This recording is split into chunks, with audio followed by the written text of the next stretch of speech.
And they came back and finished him. Oh my goodness! Munguia goes down in round 6!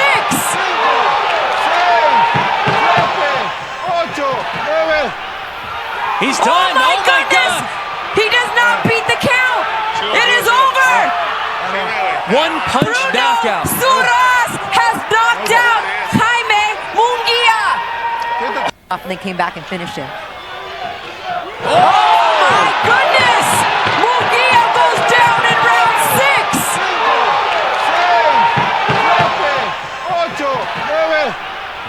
He's Oh done! my goodness! He does not beat the count! It is over! One punch BRUNO knockout. SURACE has knocked out Jaime Munguia! Rowdy Nation TV, welcome back to the channel. What the man?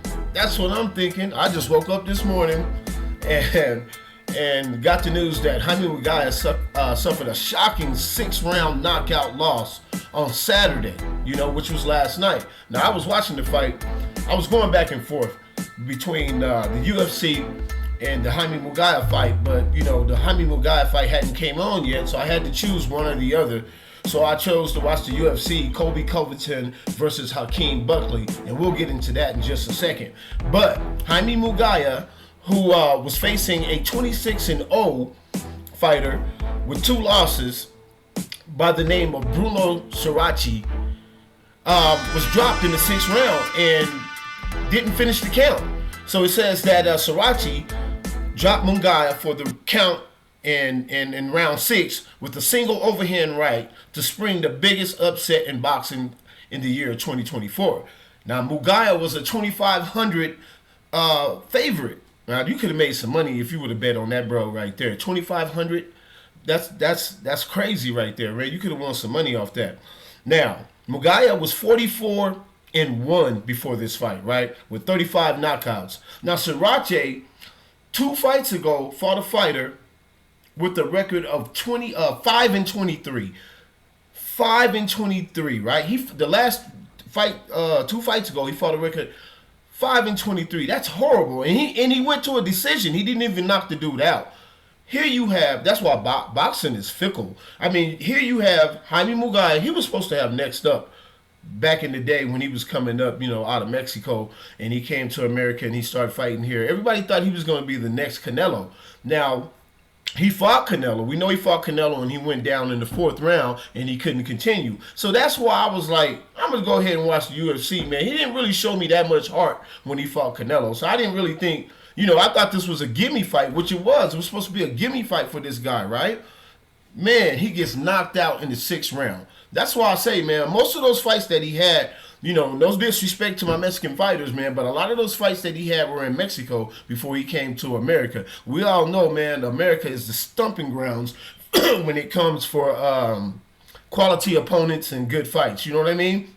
That's just the truth to it. But Jaime Munguia, man, he suffered a loss, man, last night in the 6th round. It's an upset. It might be the upset of the year of 2024, and we don't know where Jaime Munguia is going to go from here, right? I don't know, man. I don't know what he's going to do because this guy right here, like I said, he just fought a fighter 5-23. This was supposed to be a gimme fight. So, back to the gym for Jaime Munguia. So let's get into what I saw last night with COLBY Covington versus HAKEEM Buckley. We all know COLBY Covington. That's why I watched this fight, man. He's the Make America Great guy. You know what I mean? He's a Donald Trump supporter, man. But I think that's a front, man, because you know what I mean? I think COLBY Covington is a very good fighter, man. And COLBY Covington got some dog in him. So I'm not gonna ish on COLBY Covington.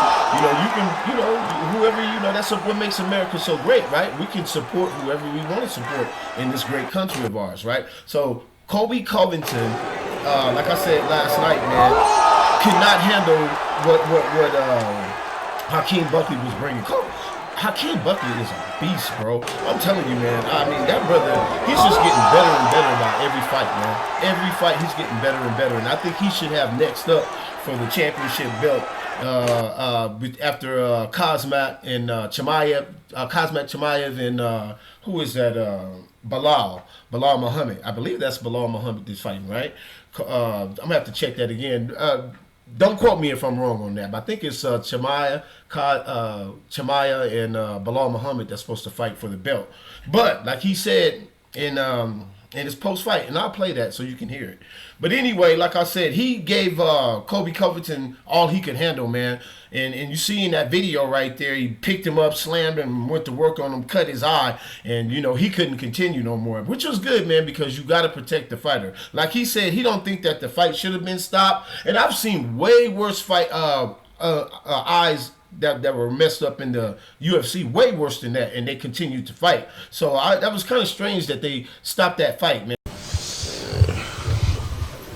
Man, that was a fantastic performance and a great win. Appreciate it. Did you kind of see that going that way before you got? Yeah. My first main event was a big success. I feel like the whole card, you know what I mean, was very successful. You know what I mean, getting a lot of knockouts. I feel like, you know, my fight, you know, shouldn't been stopped, but, you know, it is what it is. You got to protect the fighters. But I feel like 2025, man, is definitely my year, and we definitely taking over. You know, with this being said, you know, this is on a 6-fight winning streak. You know, I got, you know, 8 knockouts, you know, within the UFC. I feel like I done enough to really kind of put myself in a position to kind of, you know, yet again, fight for that title. And even though I know that Shawkat is next, you know, blessed to that fight. But if anything happens where Shawkat or Bilal doesn't, you know, step up into the octagon, I'm wanting to, you know, face them. So at the end of the day, man, we're going to keep this nice and short, bro. I'm definitely looking to take that throne, man, 2025, bro. So we out, baby. Thank you. Now, that was the first time HAKEEM Buckley headlined a card. It wasn't pay-per-view, but if he gets that title fight, that'll definitely be a headliner, and it'll definitely be a pay-per-view fight. You know what I mean? He's definitely coming up in 2025. HAKEEM Buckley got next. Hell of a grappler, hell of a striker. You know what I mean? This guy can, you know, he can do it all, man. You know what I mean? And he's just very strong, man. Have you seen the body that this dude got, man? Built like a tank, bro. He's just like a tank, man. He just ran right through Colby Covington, man. And Colby Covington's a good fighter. Yeah, but that's all I got for you, you know, guys, right now, man. That was the last fight, the UFC fight of the year. So in 2025, we'll see what's coming up for, you know, for all our UFC fans. You know what I mean? And Jaime Munguia, I'm sorry, I don't mean to mess that man's name up, but Jaime Munguia, back to the gym for you, bro, man. I don't know where you go from here. You know what I'm saying? Seems like you was doing good, man.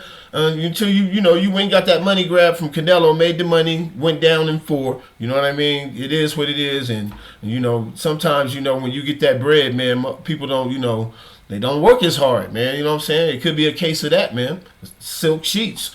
You know, like Marvin Hagler said, when you wake up in the morning, and it's hard to get out of the bed to go training, out them silk sheets in the morning at 3, 4 in the morning after you got silk sheets. You know what I mean?